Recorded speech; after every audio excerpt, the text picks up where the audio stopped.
Welcome back to the channel, everyone. Game week 6 is nearly upon us, so we're going to go over some of the best transfer options, whether you're on wildcard or not, fixture swings, captaincy and player availability. We'll also go over my updated wildcard draft and my game week 6 team selection. If this video doesn't get 10 likes, you're guaranteed a red arrow, so smash that button. It's just not worth the risk. Before we get into game week 6, let's have a quick recap of my game week 5. I was quite apprehensive about my team in game week 5, but we got a green arrow with 72 points overall. That leaves us on 361 points in total. Our rank rose from 547k to 364k, and we had a game week rank of about 1.5 million. Henderson finally got us a return in the game against Man United. He kept a clean sheet and made multiple saves. But if you recall in my last video, I did say no matter what he does, he will be coming out. So if you want to know who I've replaced him with, stay tuned. Unfortunately, Robinson and Saliba blanked this week, but I wasn't really expecting many points from them. Trent kept a clean sheet and finally got his first attacking return of the season against Bournemouth, scoring at 11 points. And his teammate Salah got an assist as well. But it wasn't exactly what I was hoping for from, according to the data, the best captaincy pick of the game week. Typical that he scored 41 points in the first 3 game weeks when I didn't have him, and over the 2 that I have, he scored 8. So the plan to get him in for those 2 game weeks before wildcard hasn't paid off. Let me know in the comments if you suffered the same fate. Rodgers holders were happy with his 2 returns finally getting some points, including being upgraded to all 3 bonus. Smith Rowe chipped in with another goal, but Eze blanked again, despite getting more big chances against Man United. Haaland managed to get his goal against Arsenal, and he got all 3 bonus points for it. Obviously the better choice of captain at the end of the day. Watkins also got us a return, but there was no auto sub this week as João Pedro came on for 1 point. Anyway, that's enough about game week 5. Let's get into game week 6. It's a pretty transitional game week and there's quite a few fixture swings. And one of those teams is Everton. Despite not having a very good start to the season, this could possibly be a turning point for them. Looking at the next 8 game weeks, they've got the likes of Palace, Ipswich, Southampton, Brentford concede a lot of chances, West Ham aren't doing that well at the moment, and Wolves. I'd probably stay away from their defence, but they've got a few budget attackers that might come in clutch. The next team is Brentford. They've got a pretty good run from game week 6 to game week 13 with the likes of West Ham, Wolves, Ipswich, Bournemouth, Everton and Leicester, with quite a lot of those nice fixtures coming at home. Much like Everton, they've got some pretty nice budget attackers in the likes of Carvalho and Sade. Now that Visser is injured and Tony's gone, they could be getting in the team. Arsenal's next 3 fixtures are Leicester at home, Southampton at home and Bournemouth away. They probably have the nicest immediate fixture run of any team in the league. And if you're wildcarding, you definitely should be tripling up on them. Whether you go double defence or double attack is up to you, but my preference would be double defence, as they have the best defence in the league. If you're not on wildcard, Arsenal players should be your priority to get in. And it might even be worth taking hits for them, depending on, obviously, who you're taking out. Now we've had a look at some of the best team fixture swings, let's have a look at some of the best players you can go for in each position. I haven't included the likes of Haaland and Salah, Palmer, Saka, all the other premiums in this list because, I mean, it's obvious that they're good and that you want a few of them in your team. We all know that Haaland would be the number 1 striker and Salah would be the number 1 midfielder. You don't need me to tell you that. Starting with the goalkeepers, and Raya is probably by far the best pick. and he's still one of the cheapest ways into the starting Arsenal defence. If I'm being totally honest, I'd be expecting Arsenal to get 3 clean sheets in their next 3 games. For me, the next best choice is Flecken for Brentford. He's the best £4.5 million choice because of the fixtures and the fact that he makes so many saves. Brentford concede quite a lot of shots from outside the box, so there's a high percentage that he is going to make quite a lot of saves. Sanchez has moved his way into the top 5 for me, as Chelsea have kept 2 clean sheets in a row now. And Sells is next, as he plays in goal for Nottingham Forest, and they're the best defence outside of the top 3 in Arsenal, Liverpool and Man City. Moving on to the defenders, and another Arsenal player in the number 1 spot, it's Gabriel. He's now scored 2 games in a row and is such a danger from set pieces. That attacking data mixed with Arsenal's ability to keep clean sheets just to me means he's absolutely essential. And I would pick him up even for a hit. Trent is the second highest scoring defender just behind Gabriel. And with his data, he should be on even more points. Probably the best attacking defender in the whole league and game. And again, playing in one of the best defences, he's high on the list for me. Lewis picks up the number 3 spot for me because Man City have some pretty nice fixtures coming up in the likes of Fulham, Wolves, Southampton, Bournemouth and Brighton. And it looks like Pep's happier to play him in the easier games, quote unquote. He also played 90 minutes in all the games that Rodri didn't start at the start of the season. And we now know that Rodri's out for a very long period of time, so that means to me Lewis's minutes are probably going to go up. I'm willing to take a punt on him at 4.7 to get into the City defence. But if you're looking for a more stable player in their defence, I'd go with Guardiola. Ola Aina, as I said, plays in one of the best defences in the league outside of the top 3 in Nottingham Forest. So in my opinion, he's probably the best player still at 4.5. If you want to get into the Forest defence, I think he's your pick. They also have Milinkovic, who's got better attacking data, but Aina's got 5 bonus points so far this season. So if they're keeping clean sheets, he seems to be the most likely person to be picking up those bonus points, which just has him ahead for me. 5th and final defender is Leif Davis. Now, I wouldn't play him this week as they're playing Aston Villa, but they've got some pretty nice fixtures coming up, and he'd be a great differential. He's only 2% owned, and after game week 6, they're playing West Ham, Everton, Brentford and Leicester. And we know he loves an assist. My number 1 midfielder, because of the fixtures and his ability to score goals, is Mbeumo. And over 600,000 people agree with me. That's how many transfers in he's had this week. Many of you would have had Mbeumo in your mind for this fixture swing, but with the likes of Visser and Tony not available in Brentford's team anymore, it's just number 1 choice for them. And for me, he's just another essential pick in your team this week. Second is Luis Diaz, and he's actually the most transferred in player this week. He's had over 800,000 managers put him in. I've been on the fence about putting him in my team, and you'll see later on in the video when we go through my team selection if I've gone with him or not. My main concern is just the minutes. They have a lot of rotation, and he plays on average about 60 or 70 minutes a game. But the fact he didn't start in the cup tells me that he's gonna start against Wolves, and he's just so dangerous at the moment.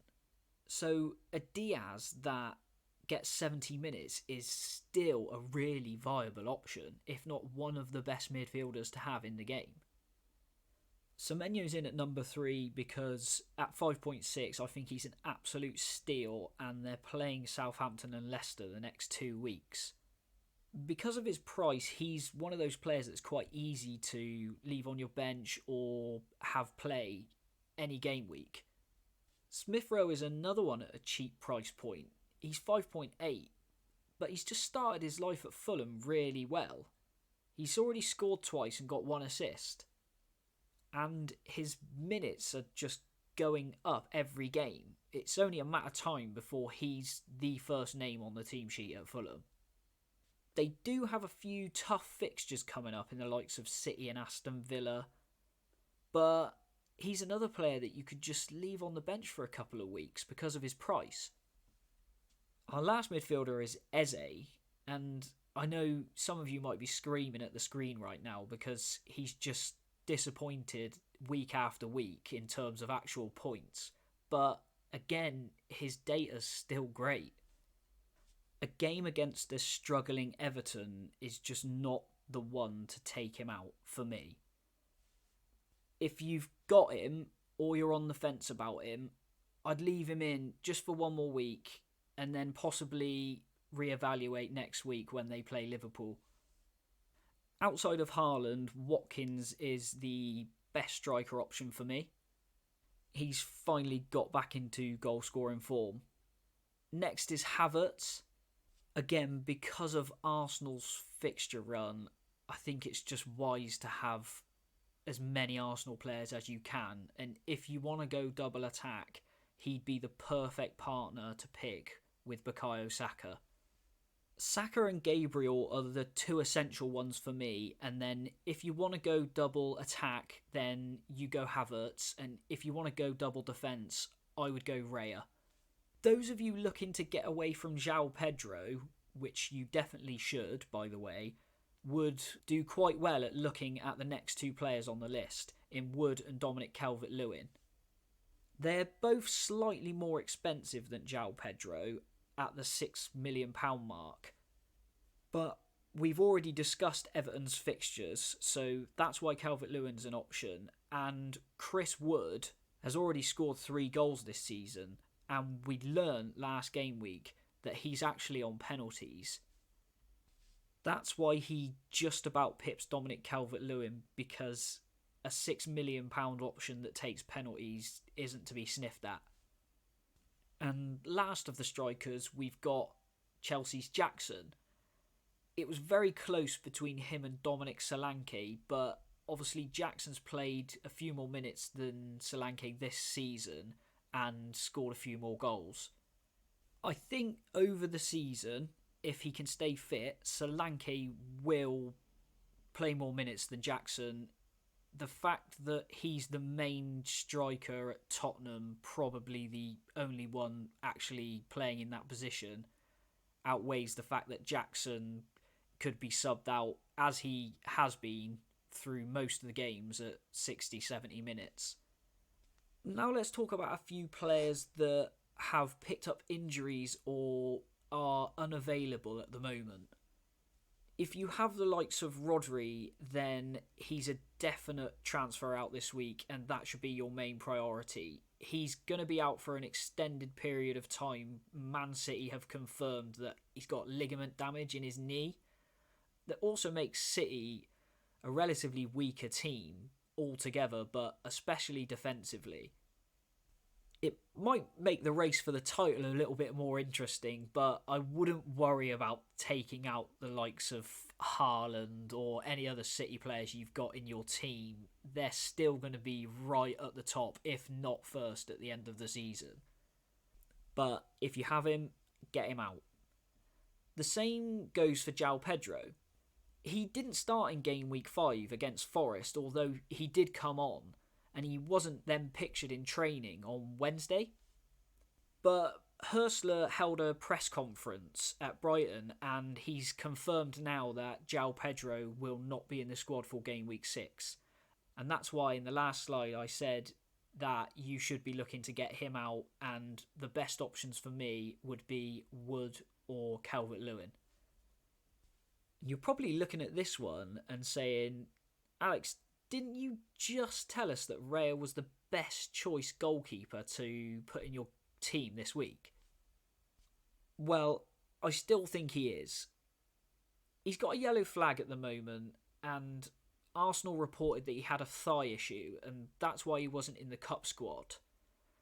I definitely wait for a press conference before you make any decisions on Raya, either putting him in or leaving him out.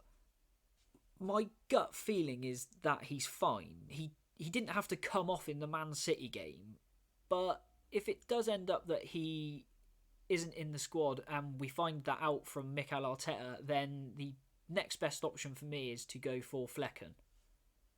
Another topic I want to quickly go over is captaincy again. And these are two great options for captaincy this game week. Haaland has the most predicted points out of any player in the league this game week, with 8.1. He's also playing against a Newcastle team that's been shipping goals lately. But they are away, and Newcastle do tend to play better at home. There's one more thing, and that's if you believe in never backing the 12:30, then you do not want to go for Haaland, because they are playing at 12:30 on Saturday. For me, despite Salah being the player with the second highest predicted points this game week, I think the second best captain choice is Bukayo Saka. He only played 45 minutes against City, but that was because of the red card, and Mikel Arteta had to change it up for tactical decisions and put the team in a more defensive position. He then also only played 20 minutes in the cup game, so he's well rested. They're playing Leicester at home, so on paper, their fixture is better, and he scored 1 goal and got 5 assists already this season. I think he's just an automatic lock to get a return, a guaranteed return every week at the moment. And I briefly mentioned Salah a second ago. Liverpool are playing Wolves, so he's another great option for captaincy this week. Now let's get on to probably what you're all here for, and that's my updated wildcard draft. Before we take a look though, if you're enjoying the content, please consider subscribing to the channel and smash that like button. If you want to know what my first wildcard draft looked like, check out my last video to see how it compares with the link. Anyway, that's enough shameless plugging. Let's take a look at the draft. This team comes in with a value of 101.2 million, which is all of my budget, and Fantasy Football Hub has it as a 96% rating. I know I said there's a possibility of him being injured, but I've gone with David Raya, and I can't see myself, unless we hear from Arteta definitely saying he's out, I can't see myself moving away from him. Pair him with any £4 million goalkeeper. I've got Valdemarson in, but it doesn't really matter. You're probably going to be playing Raya every single week. 4 out of my 5 in the back line are new on my wildcard, and the first one, and I think the most essential defender to have in the game, is Gabriel. I've decided to go with the double up Arsenal defence. This one may come as a surprise to quite a lot of people, but I've actually gone with Diego Dallo. He's the 3rd highest scoring defender in the league this season, and being a Man United fan, I watch all the games, and he's often playing really far forward or even in the midfield. Bit of a gamble, but I can't see myself losing any money on him. If anything, I can see his price rising, and if it doesn't work out, I can just downgrade to a 4.5 million. Trent is the only defender that stayed for obvious reasons. I'm seeing quite a lot of teams with just no Liverpool at all, and I just can't understand it. I know Arsenal's fixtures have taken a swing, but having no Liverpool, and they're one of the best teams in the league, just doesn't make sense to me. I'm also taking a punt on Lewis because of the reasons I spoke about earlier on in the video. The fact that Rodri's out and Lewis played all the games that Rodri was out at the start of the season, as well as their fixtures getting a lot easier and Pep seemingly playing Lewis in the easier games. Again, if it doesn't work out or he doesn't play him, I can take him out for a 4.5. I'm not going to lose anything. Vandenberg will be sitting on the bench most weeks as my 4.0 million, but Brentford also have fixture swings and he's played 90 minutes in the past couple of games. He's the best £4 million option for me because of Brentford's fixtures, but the only thing we don't know about yet is if he gets in the team when Brentford play a back four. They've only played a back five when he's played. Saka comes back into the team for me. I started with Saka for the first 3 game weeks, took him out for 2 weeks to put Salah in, which was always the plan, and then I was going to put Saka back in. So I'm sticking with it. I'm sticking with my guns. Unfortunately for me, it was a wasted move, and if you did the same, i.e. taking Saka out and putting Salah in for a couple of weeks, then you'll feel the same as me. We all expected Salah to get more points than he did over the 2 game weeks, but it doesn't always work out that way. Rodgers is staying in the team because of his price point, and he's finally getting points now. Let's hope he can carry on. It was always the plan to get Mbeumo in game week 6. So he was actually first on my team sheet on my wildcard. Semenyo is a player that's definitely going to be in the team for me for the next couple of weeks as they're playing Southampton and Leicester, but I may look to move away from him after that. Possibly going back to Smith Rowe when their fixtures get a little bit easier again. So I jumped off the fence on the side of Diaz. He's even more highly owned than Saka now, so he's really going to hurt your rank if you don't have him, and he does well. And the fact that he didn't start in the cup game just tells me he's going to start against Wolves. So I definitely want him for that game. Diaz is one I think I'm going to evaluate week by week, and if I need any more budget, he's the one that's going to make way. Obviously, Haaland staying in the team. He's already scored 10 goals this season, and I don't think we need to talk any more about him. If you're wildcarding this week and you don't have him, put him in. Because I've decided to go with Diaz, that means that I need to have a 4.5 on the bench, and I've chosen Stewart. I think he's the only one that's got any minutes at all when he comes on very briefly for Southampton in some games. But he's just going to be third on my bench every week. And Watkins stays in the team as well. I don't want to risk going away from him at the moment. Another one I'll evaluate week by week, because there are possibilities that you could drop the price down to the likes of Solanke if he starts performing. The obvious replacement for him if you don't go double Arsenal defence is Kai Havertz as well. But I think the double defence has more upside than the double attack. So that's the updated draft, and I can't really see it changing before the deadline unless we get any injury news. And going into the deadline, I'd imagine this is how my starting 11's going to look.